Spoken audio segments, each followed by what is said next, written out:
What is up, Bills Mafia? We have 120 days to go. 120 days to go until the Buffalo Bills win Super Bowl 57. And this channel is going to document every single day leading up to that amazing moment with a video. Just got back from a wedding about an hour ago. It's very nice. Two people in love getting married. As I was listening to, all of the emotion of the day, the speeches, everything that people shared about the lovely couple, all I could think about all night, seeing the love in the air, was Josh Allen and the Buffalo Bills. It's here, baby. It is here. It is Bills Chief time. Tomorrow, a Week 6 game prediction. I didn't do that, did I? Maybe I will. Okay, I'll add that to my podcast. Thank you, comedian. You're right. I did not do a Week 6 game prediction. I missed a couple weeks. And if you're a betting person, just take the opposite of what I say, and you'll make a lot of money. You make a lot of money because I just can't pick these games at all. I don't know what my record was, but it's under 500%. That's for sure. You get more than half wrong. But we're not here really to talk too much about other games in the NFL. We are here to talk about one game and one game only. It's the Buffalo Bills against the Kansas City Chiefs. And everybody is saying that this, for the most part, is the Super Bowl. You never know what's going to happen throughout the course of the season. But let's just face it. As long as everything stays status quo in the NFL, the team that wins tomorrow is going to win the Super Bowl. Let me amend that a little bit. If the Bills win tomorrow, they're definitely winning the Super Bowl. If Kansas City somehow wins tomorrow, they increase their chances of winning the Super Bowl by a little bit. I still think that the Bills can run the table after the Chiefs, get home field advantage. And even if they don't, and they have to go back to Kansas City, we all know that they can beat the Chiefs in Kansas City because they've already done it. They did it last season in Week 5, and they did it twice in that game last year in the playoffs. So, but with all of the different types of analysis on what could happen and what should happen, let's just face it, tomorrow is the biggest game of the season because it's likely going to be the deciding factor on who's going to get home field advantage in the playoffs.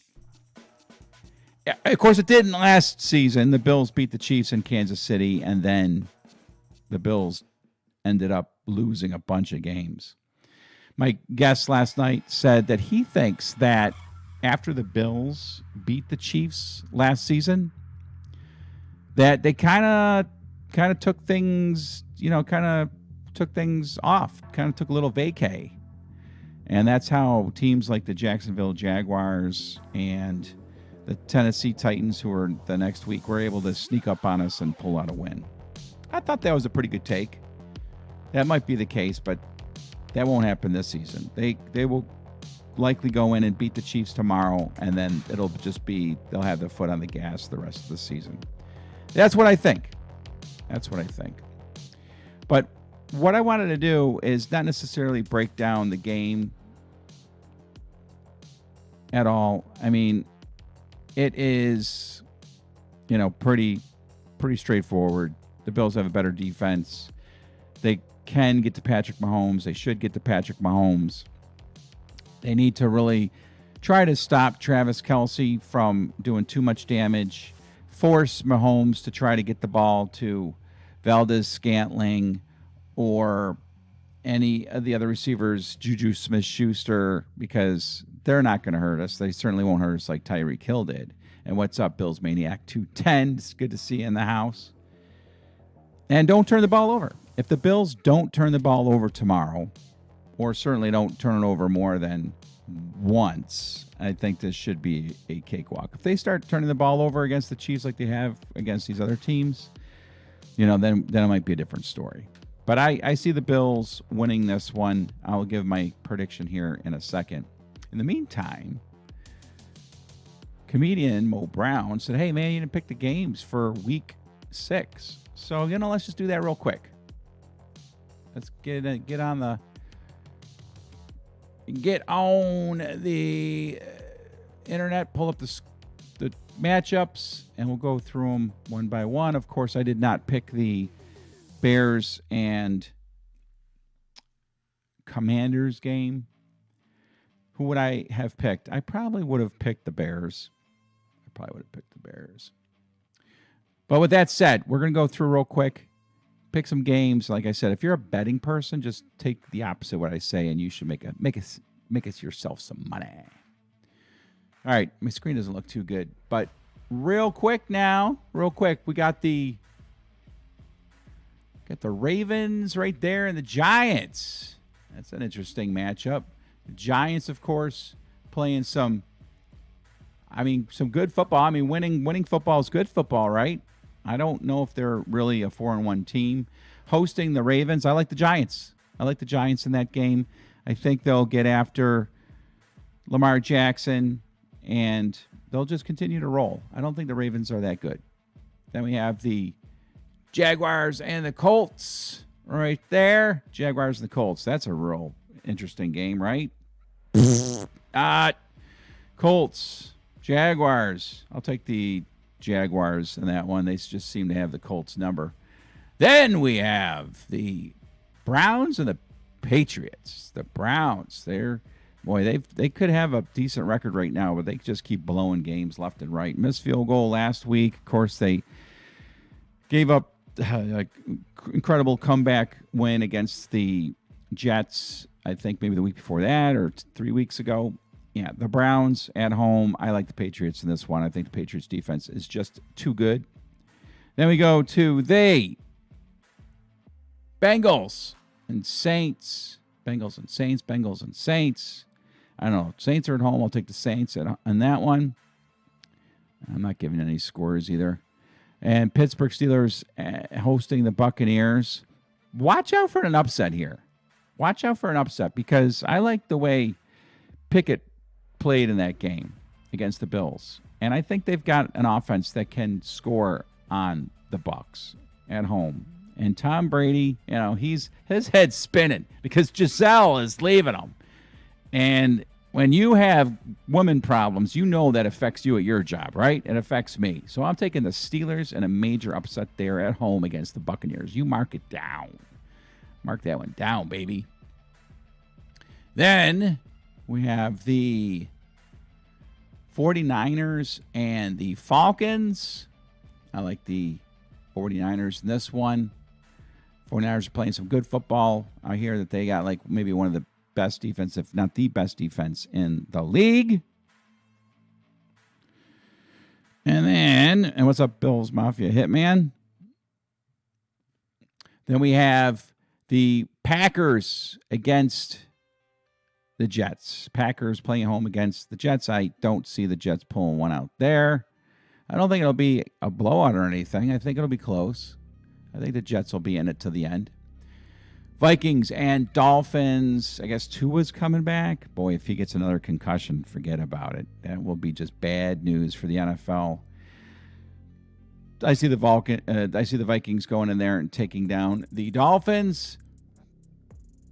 Then we got the Rams at home against the Panthers. Take the Rams in that one, even though they are not a very good team this year. Then we have the Cardinals. Cardinals against the Seahawks. Seahawks, man, they're a Jekyll and Hyde team. Take the Seahawks at home in that one. I think their defense will be all over Kyler Murray. We'll get to that one in a second.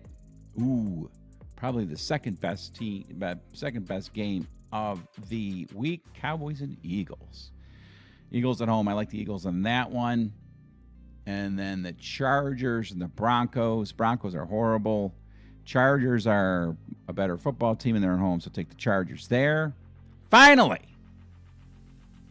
Bills, Chiefs. Going to give you my prediction here. Listen, the Bills rolled into Kansas City last season and took the mighty Chiefs down 38-20. And if you watch the highlights from that game, the score was a little misleading. I thought the Chiefs played pretty good football against the Bills. They moved the ball, but they turned the ball over, I think, 3 times on a kickoff. Greg Rousseau had an amazing interception and also an interception return for a touchdown by Micah Hyde. Was it Micah Hyde or Poyer? I think it was Micah Hyde. But otherwise, the Chiefs were able to move the ball. Honestly, they played okay. And I think it's kind of going to be the same type of game this time around, except the Bills' defense is better. The Bills' offense is better. And the Chiefs, I think, have remained about the same. So I see the Bills winning this one, rolling in this one, by a final score of 37-17.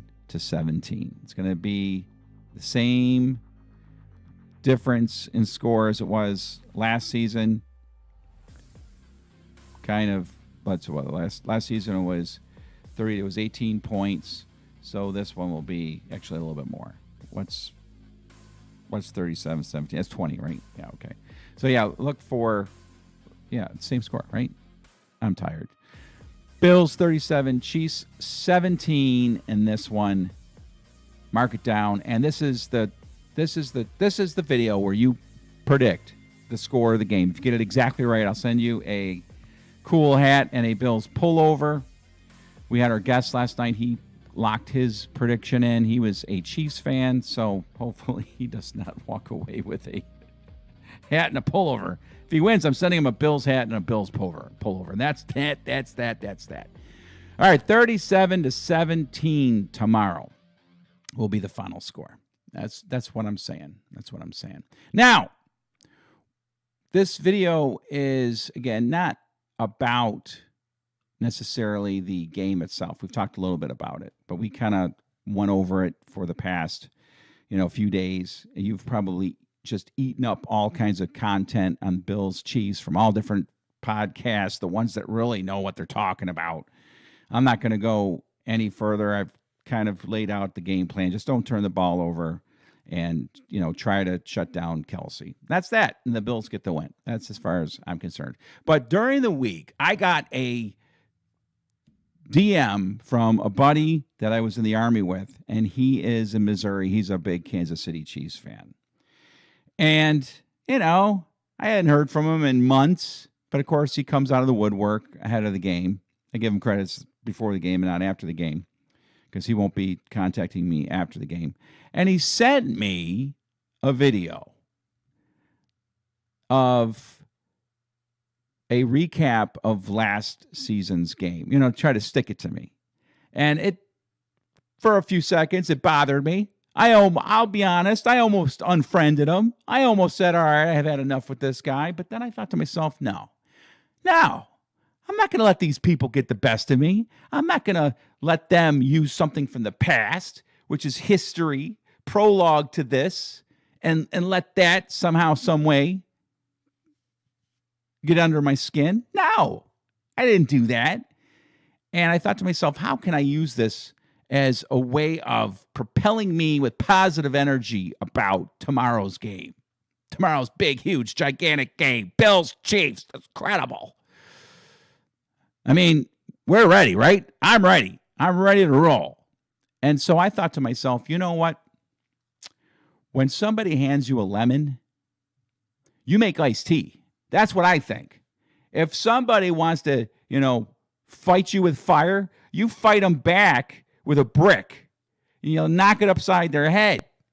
And I want all of us Bills fans to embrace what happened last season as a catalyst towards what it is going to take for us to win the Super Bowl this year. And that's not hiding from the past, but instead that is taking the past, examining it, and using it to our advantage. And that doesn't go just for the Buffalo Bills. That goes for all of us Bills fans as well. So, if you want to stick around, I got something queued up for you. You probably haven't watched it because if it ever popped up on your stream, your feed or whatever, you probably deleted it immediately. But what we're going to do is I am going to play that video that my Army buddy, my old Army buddy from the past sent me. And we're all going to watch it. We're all going to sit here and digest what happened last season. It is a 9-minute video. I mean, it's copyrighted, so I don't know if I'll even be able to finish the stream without YouTube taking us down. But in the meantime, just watch it, remember what happened, and then get ready for tomorrow. Get ready for tomorrow, and remember that we're going to get redemption from what was absolutely the worst experience in the history of our lives. And that's okay. That's all right. So here it is. Watch it till the end. I behoove you because it is something I think is important to see. It's important to see, chat about it, and just remember that by 7:45, 8:20 tomorrow, this will be a memory that just lives in the dark corners of our distant memory because we are beating the Chiefs tomorrow, baby. We are beating the Chiefs. So with that said, check out the video, and I will see you tomorrow.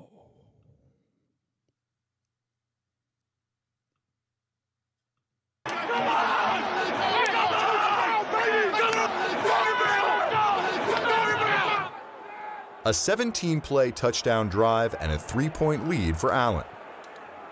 Now it was on Mahomes to answer. Hey, respond to the challenge. 2nd and 10, Mahomes at his own 36. Down by 3. Mahomes over the middle. Got Tyreek Hill at the 45. Angling right 40. 35, Gina. 25, 20, 15, 10, 5. Touchdown! Kansas City! I'm a big boy. I'm on a big boy. Let's go. A 64-yard touchdown! Patrick Mahomes to Tyreek Hill! 41 seconds, and the Chiefs had the lead back. Love you, baby. Look, man, I'm a dog. Look, when the game on the line, come to 10, baby. You know, it was two-man coverage. You know, safety's very deep. You know, the corner was inside leverage, and that's just Pat, you know, knowing exactly when I'm going to break. Perfect timing, you know, perfect execution, perfect play call, you know, and the rest is history. You know, I was able to use my speed, you know, to get into the end zone. And that's what can happen when you play man-to-man defense against this Chiefs team. And Tyreek Hill just kicks it into a different gear. 64-yard touchdown strike, and he outran everybody into the end zone.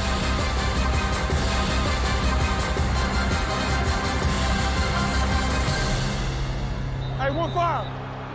Let's go. Greatness, dog. Greatness.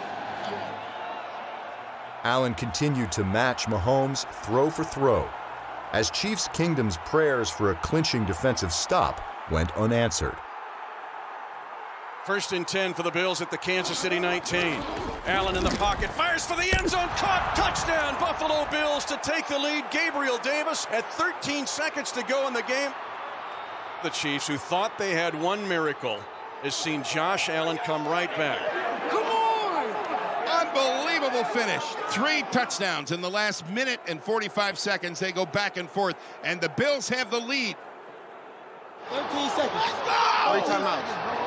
13 seconds. Let's go. But we got 3 timeouts, so we'll get all of our stuff. All we got to do is just go as far as we can. When we get tackled, we have a timeout, all right? It'll take a miracle now for Kansas City, but it's not over yet. Take it. Let's go.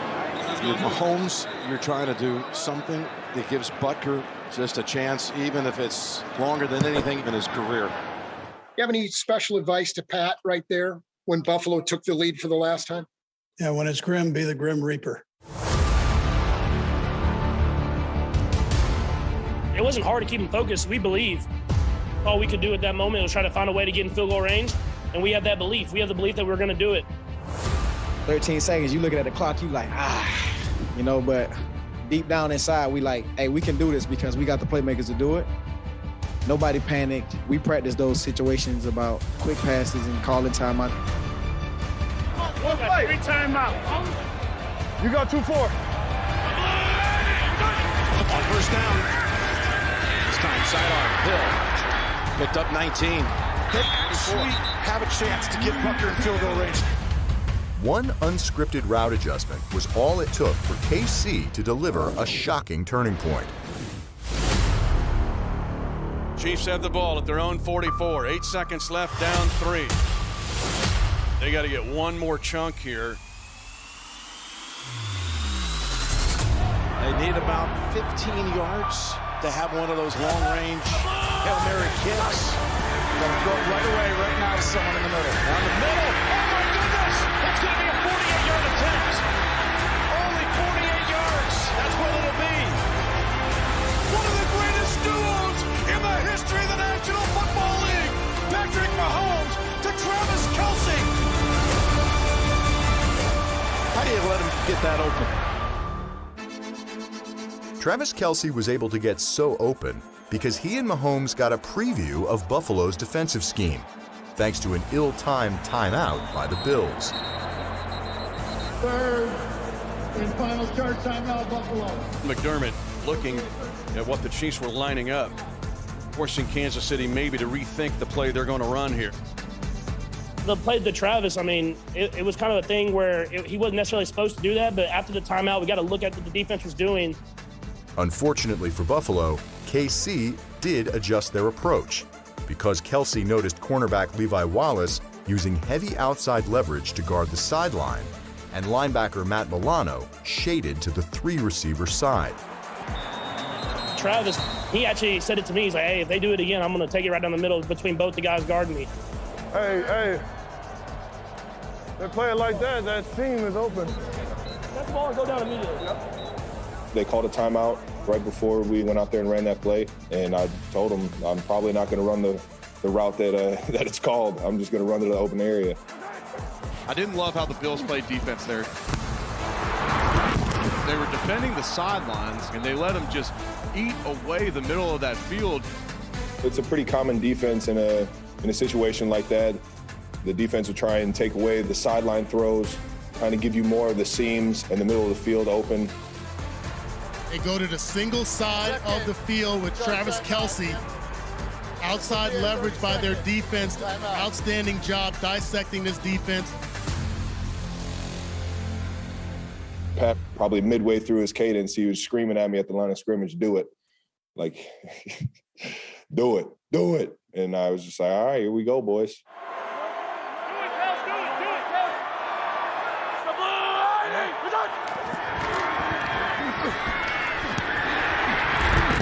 From there, it was just going out and making sure I made the catch, got down and called timeout. Come on. It was just a little backyard football with a couple of seconds left that gave us an opportunity. When Kelce moved his leverage inside, I was like, he's going to throw this right here over the middle quickly. Wow, only Mahomes gets you in an easy field goal range. You know, he just does it effortlessly. When it gets tough, you know, he's going to be there battling.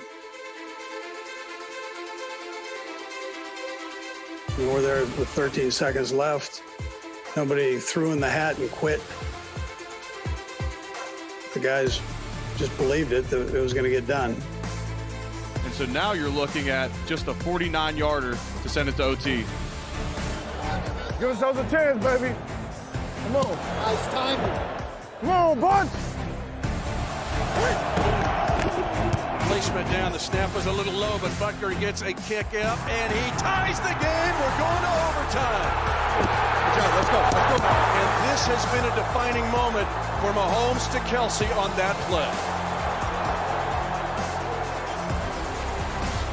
That catch only gave us a chance to make another one, man. The Chiefs won the overtime coin toss, and Allen was stuck on the sideline as Kelce made the catch every player dreams about. 36-36 tie in overtime. Chiefs first down and goal to go. Mahomes looks to throw it. Pump faking right side. It is caught by Kelce. Touchdown!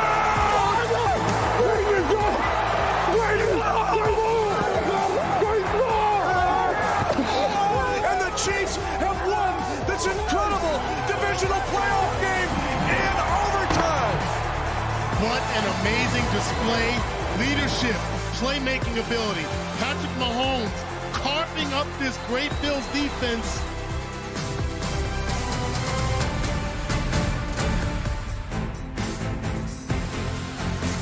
This was literally a quarterback duel for the ages. Hell of a ball, man. We're losing a lot, man. Hell of a game, bro. Hell of a game, bro. Great game, Big Boy. One of the biggest heartbreaks you'll ever see. Todd toll free. You better be here tomorrow night. They had it. Be here or be Patrick square. Mahomes, 4 consecutive AFC Championship games hosted in a row. It was definitely special to be in this moment, in this game against that team, and to make a play, to walk off a game at Arrowhead, be able to come back a couple of times. I'll remember this for the rest of my life. Hey, congratulations, man. Way to bear down, huh? Yes, sir. Big heart, man. Doggone. The job ain't finished. The job ain't finished. Make sure you come ready to go this next week. Chiefs on 3, 1, 2, 3. Let's go, Bills fans. Let's go.